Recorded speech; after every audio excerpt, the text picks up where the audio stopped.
خطرے میں ہوتی ہے اور ان کے دل بھی ٹوٹ جاتے ہیں۔ میاں صاحب، ضیاء الحق کے اوپننگ بیٹسمین کی شکست پر آپ کا دل تو ٹوٹنا ہی تھا۔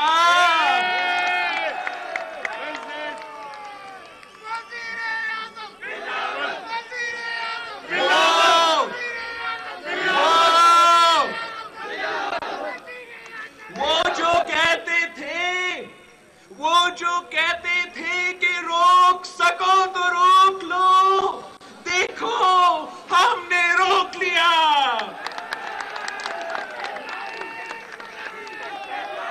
اور اب کہا جا رہا ہے کہ یہ چابی والے کھلونے ہیں۔ چابی والے کھلونے کا نواز شریف سے زیادہ کس کو پتا ہے؟ میاں صاحب کی پوری سیاست اسی چابی سے کھلتی اور بند ہوتی رہی ہے، اور آج بھی میاں صاحب سے بڑا چابی والا کھلونا کوئی نظر نہیں آتا۔ مسئلہ صرف یہ ہے کہ اب یہ چابی کھلونے کے اندر ٹوٹ گئی ہے۔ اگر آج بھی نئی چابی لگا دی جائے تو یہ کھلونا اسی طرح سے پھر گھومنا شروع ہو جائے گا،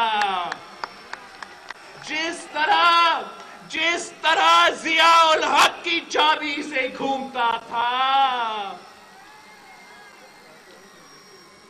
میاں صاحب، ہوش سے کام لے، آپ کن کو چابی والا کھلونا کہہ رہے ہیں؟ جب یہ آپ کے ساتھ تھے تب 500 ووٹ لینے والے کو آپ نے بلوچستان اسمبلی میں ڈیپٹی اسپیکر بنایا تو سب ٹھیک تھا، مگر جب انہوں نے جاتی عمرہ کی غلامی سے آزادی لی تو اب چابی والے کھلونے بن گئے۔ بلوچستان نے آپ پر عدم اعتماد کیا۔ مرکز میں آپ کے اتحادی ہوں، پی این پی مینگل ہو یا عوامی نیشنل پارٹی، سب نے آپ پر عدم اعتماد کیا۔ آپ ان کو بھی چابی والا کھلونا کہہ رہے ہیں؟ کیا یہ بھی اسٹیبلشمنٹ سے ملے ہوئے ہیں؟ میاں صاحب، جب آپ وفاقی ڈسکریشنری فنڈ کا 90% صرف سینٹرل پنجاب میں خرچ کریں گے، جب 5 سال تک این ایف سی ایوارڈ نہیں دیں گے، جب آپ سی پیک کو بلوچوں کے لیے نہیں بلکہ اپنی پی آر کے لیے استعمال کریں گے، جب گوادر کے لوگ پینے کے پانی کے لیے ترسیں گے تو پھر آپ پر عدم اعتماد تو ہوگا۔ آپ یہ کیوں نہیں کہتے کہ چیئرمین سینٹ کے الیکشن میں بلوچستان کی جیت آپ کو ہضم نہیں ہو رہی؟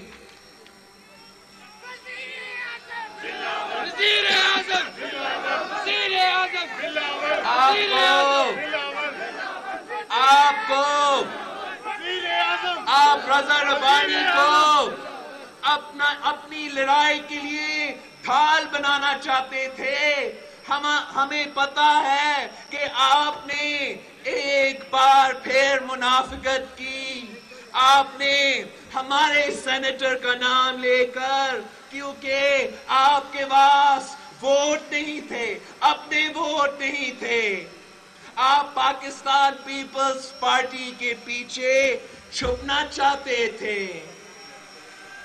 آپ عوام کو یہ بتانا چاہتے تھے کہ آپ نہیں سکتے. آپ عوام کو بتانا چاہتے تھے کہ آپ ہر الیکشن جیتیں گے، مگر بلوچستان، سندھ، پختونخوا اور فاٹا کے سینیٹرز نے مل کر آپ کو شکست دی، اور اب ہر آنے والے الیکشن میں شکست آپ کا مقدر ہوگی. جب یہ پاناما میں پکڑ گئے تو انہوں نے اداروں پر حملے شروع کر دیا تاکہ اپنے گناہوں اور کمزوریاں کو چھپائیں. میاں صاحب، آپ کب سے انقلابی بن گئے ہو؟ آپ فسادی ہو سکتے ہو، آپ سازشی ہو سکتے ہو، انقلابی نہیں ہو سکتے.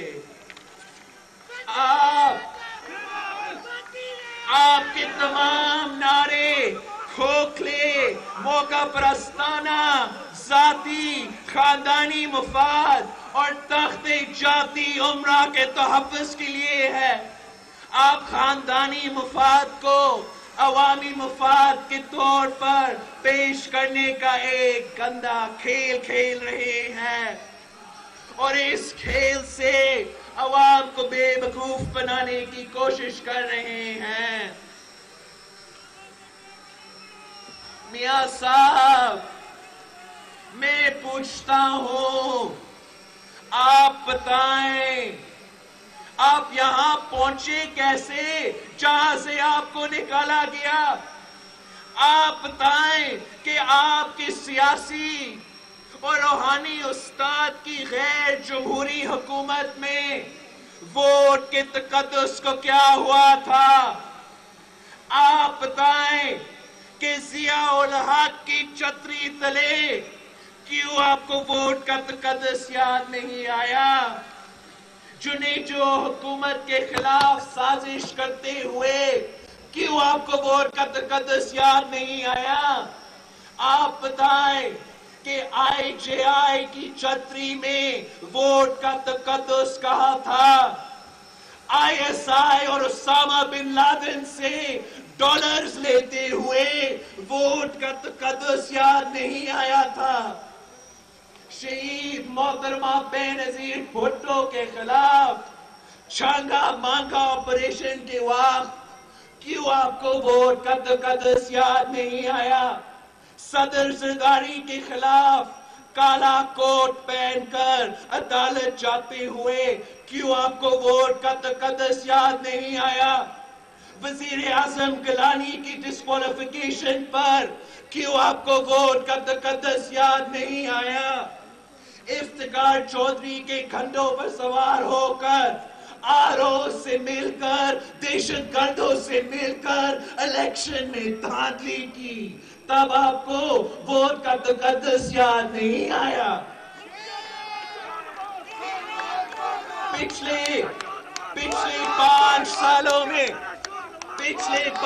سالوں میں پارلیمان کی بے توقیر پر کیوں آپ کو ووٹ کا تقدس یاد نہیں آیا؟ میاں صاحب، آپ نے پارلیمان کو کتنی عزت دی، آپ نے ووٹ کی حرمت کا کتنا خیال رکھا، اس بات کا اندازہ آپ اور آپ کے بھائی کے پارلیمنٹری کردار سے لگایا جا سکتا ہے. آپ بتائیں، آپ خود کتنی بار پارلیمنٹ آئے، کتنی بار سینیٹ آئے، آپ کے وزیر کتنی بار پارلیمنٹ آئے، آپ کا بھائی کتنی بار اسمبلی کیے؟ اس وقت آپ کو ووٹ کا تقدس اور پارلیمان کی توقیر یاد نہیں آئے؟ میں پوچھتا ہوں، جو 2 بار سی ایم بنا، جو 3 بار پی ایم بنا، اور جو پی ایم ہاؤس میں رہ کر ووٹ کا تقدس نہ کر سکا، جو پارلیمان میں رہ کر پارلیمان کا تقدس نہ کر سکا، وہ اب جیل میں بیٹھ کر ووٹ کا کیا تقدس کرے گا؟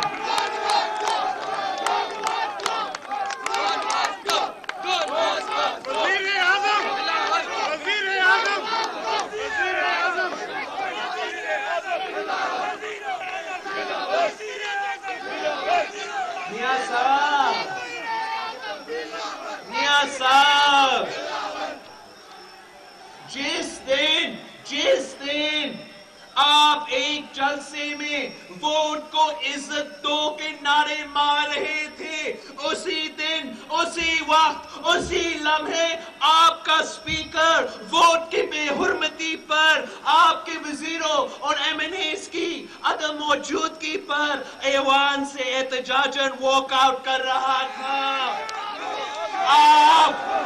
آپ شہر شہر اور گلی گلی پھر رہے ہیں اور نعرے مار رہے ہیں ووٹ کے تقدس کا، پارلیمان کی بالادستی کا۔ آپ ذرا بتائیں تو کہ پارلیمان کی بالادستی اور ووٹ کا تقدس آپ کو صرف پاناما کے بعد ہی کیوں یاد آ رہا ہے؟ دوستو اور ساتھیوں، آج کل میاں صاحب ہر شخص سے پوچھ رہے ہیں کہ مجھے کیوں نکالا، مجھے کیوں نکالا۔ مجھے اس سوال پر حیرت ہوتی ہے اور مجھے پتا ہے کہ آپ کو بھی اس سوال پر حیرت ہوتی ہوگی۔ میاں صاحب کی جماعت وفاق میں بھی اقتدار میں، پاکستان کے سب سے بڑے صوبے پنجاب میں بھی اقتدار میں، وزیر اعلیٰ بھی ان کا چھوٹا بھائی جو اب بڑا بھائی بن گیا ہے، وزیر اعظم بھی ان کے کنٹرول میں، پاکستان کے وسائل ان کے قبضے میں، پولیس ان کے کنٹرول میں، دیگر انتظامی ادارے بھی ان کے کنٹرول میں۔ پھر بھی دہائی دیتے پھر رہے ہیں کہ مجھے کیوں نکالا۔ عوام کو اس بات سے کوئی غرض نہیں ہے کہ کس کو کیوں نکالا۔ عوام اپنے مسائل کا حل چاہتی ہے، عوام روزگار چاہتی ہے، عوام روٹی، کپڑا اور مکان چاہتی ہے، عوام مفت صحت، مفت تعلیم چاہتی ہے اور عوام عزت چاہتی ہے۔ میاں صاحب، آج تک آپ نے عوام کے لیے کیا ہے؟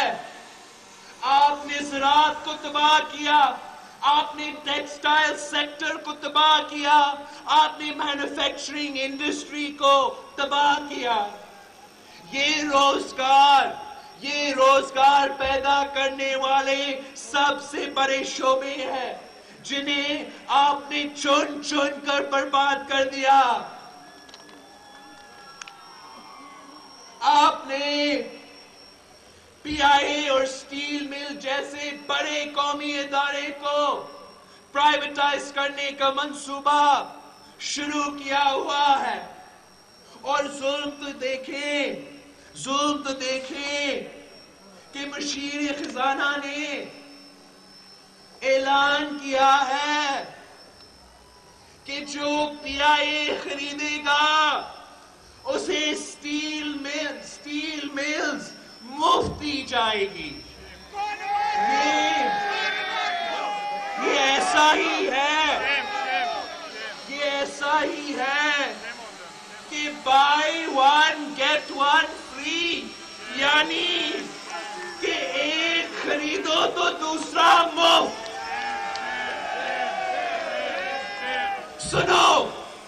سنو مسٹر مشیر خزانہ صاحب، یہ آپ کی دکان پر رکھا ہوا مال نہیں جس کو آپ بیچنے کی فکر میں ہو، یہ ہمارے قومی ادارے ہیں۔ ہزاروں محنت کش ان اداروں میں کام کرتے ہیں، لاکھوں لوگ کی روزی روٹی ان اداروں سے وابستہ ہے۔ یاد رکھو، میں یہ ادارے بیچنے نہیں دوں گا۔ سٹیل مل کی سرزمین سندھ حکومت کی مالکیت ہے، ہم کبھی اسے بیچنے کی اجازت نہیں دیں گے. یہ مفت کا مال نہیں جسے آپ اپنے حواریوں کو بیچ دو. ہم نہ صرف پارلیمان میں بلکہ سڑکوں پر بھی احتجاج کریں گے. میں آپ کو محنت کشوں کے حقوق سلب نہیں کرنے دیں گے. میں آپ کو غریبوں کے چولہے ٹھنڈے کرنے نہیں دوں گا.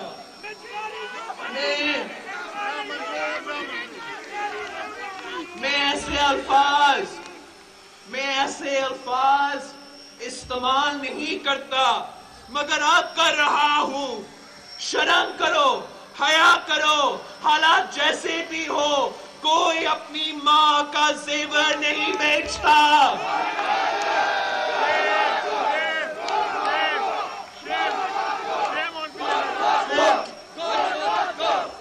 کوٹلی ستیا والو، آپ کو پتا ہے یہ ایئر بلو وزیر اعظم پی آئی اے کے ساتھ کیا کر رہا ہے؟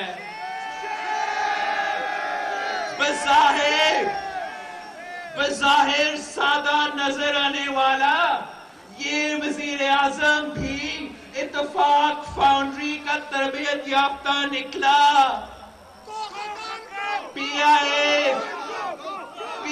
اے کی انٹرنیشنل روٹس جس تیزی سے بند کیے جا رہے ہیں اسی تیزی سے ایئر بلو کے روٹس کھولے جا رہے ہیں. قومی ایئر لائن کو اس لیے برباد کیا جا رہا ہے تاکہ اپنے کاروبار کو ترقی دی جا سکے. نواز شریف جب بھی اقتدار میں آیا اس نے پاکستان سٹیل مل کو تباہ کیا تاکہ اس کی اتفاق فاؤنڈری کا لوہا اور سریا بکے. اور اب ایئر بلو وزیر اعظم پی آئی اے کو تباہ کر کے بیچنا چاہتا ہے تاکہ اس کی ایئر بلو ترقی کرے. یہ لیڈرز نہیں، یہ سیاستدان نہیں، یہ کاروباری ہے جو صرف اپنا منافع دیکھتے ہیں. ان کو نہ ملک کی کوئی فکر ہے نہ عوام کی کوئی فکر ہے.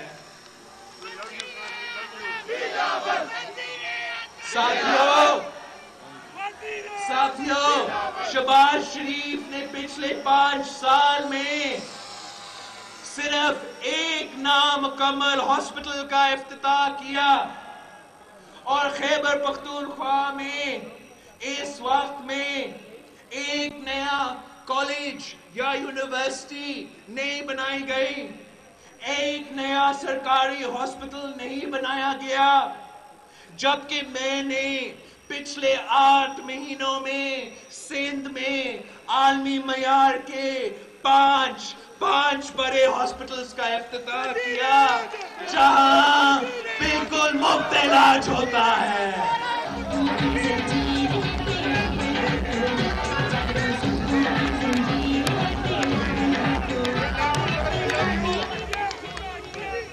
مجھے خوشی ہے کہ لاہور میں میٹرو بس سروس بنائی گئی ہیں مگر جب میں دیکھتا ہوں کہ اس بس سروس کا لاگت انڈیا کے مارس مشن سے بھی زیادہ ہے اور یہ صرف اپنا کمیشن بنانے کے لیے، تو پھر میرا دل دکھتا. مجھے خوشی ہے کہ لاہور میں اورنج لائن ٹرین بنائی جا رہی ہے مگر مجھے افسوس ہے کہ اس کی لاگت چاروں صوبوں کے مجموعی تعلیمی بجٹ سے بھی زیادہ ہے اور وہ بھی صرف زیادہ کمیشن کھانے کے چکر میں. اور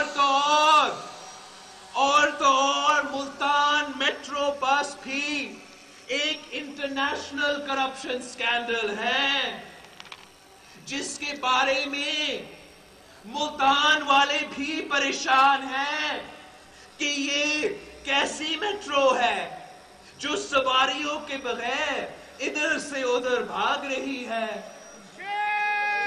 ساتھیوں، میاں صاحبان کے بعد اب خان صاحب نے پشاور میں میٹرو بس بنا رہا ہے۔ منافقت تو دیکھیں کہ پہلے میٹرو بننے پر انہیں گالیاں دیتے رہے اور اب وہ خود میٹرو بنا رہے ہیں جو اس ملک کی سب سے مہنگی ترین میٹرو بس سروس ہوگی۔ خان صاحب کرپشن کے خلاف تو پورے ملک میں شور مچاتے ہیں، مگر اپنے وزیر اعلیٰ پر لگے کرپشن چارجز پر خاموش رہتا ہے۔ یہاں تک کہ عدالت سے نااہل ترین قرار دیا گیا ان کی اے ٹی ایم مشین، اب بھی پی ٹی آئی کا سیکرٹری جنرل ہے۔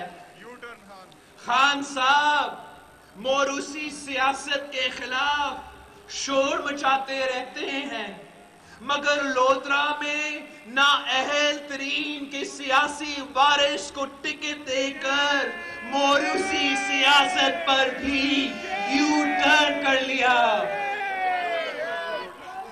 ساتھیوں، آپ نے دیکھا کہ پاک دامنی کا دعویٰ کرنے والے ایک ایک کر کے بے نقاب ہوتے جا رہے ہیں۔ کرپشن کے نام پر تماشا سجانے والے کی منافقت سامنے آ گئی ہے۔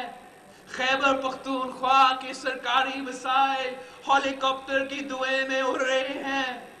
خان صاحب نے ہر شخص کو کرپٹ بولا، مگر خود اپنی آمدن کی ذرائع نہیں بتا سکا۔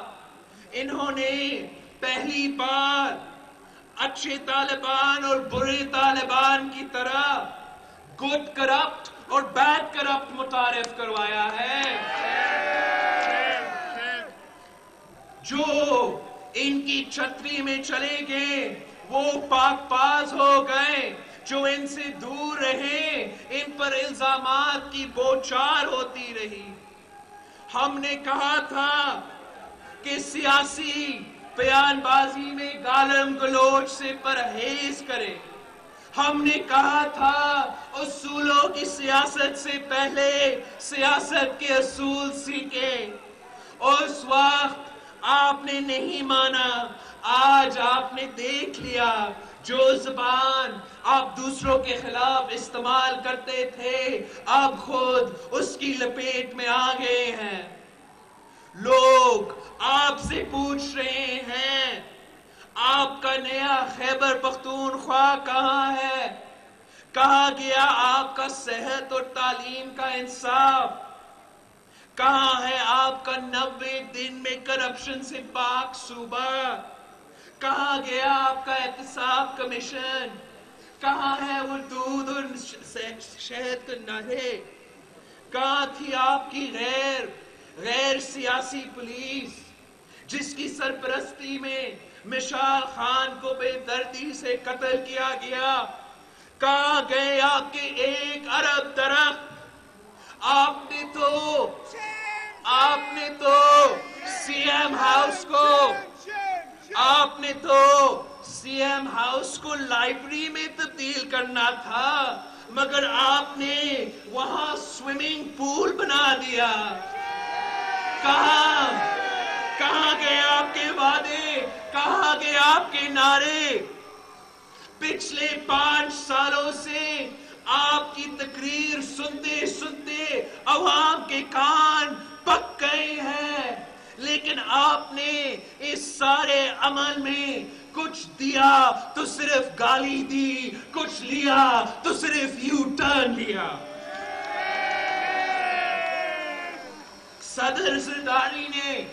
صدر زرداری نے آپ کو ابھی صرف ایک سبق پڑھایا ہے۔ آنے والے وقتوں میں کچھ اور سبق بھی آپ کو پڑھائیں گے، اور اگر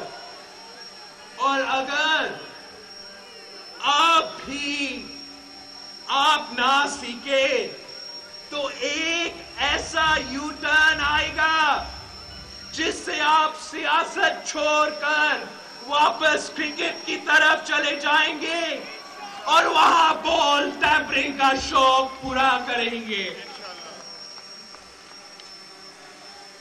ساتھیوں، ہم ان دونوں کے خلاف لڑیں گے، ان دونوں قوتوں کے خلاف لڑیں گے۔ ہمارے ہتھیار ہمارے نظریات ہیں، اور ہمارے نظریات عوام کو بااختیار بنانے کی جدوجہد پر مبنی ہے۔ میں نے آئندہ الیکشنز کے لیے ایک لاہے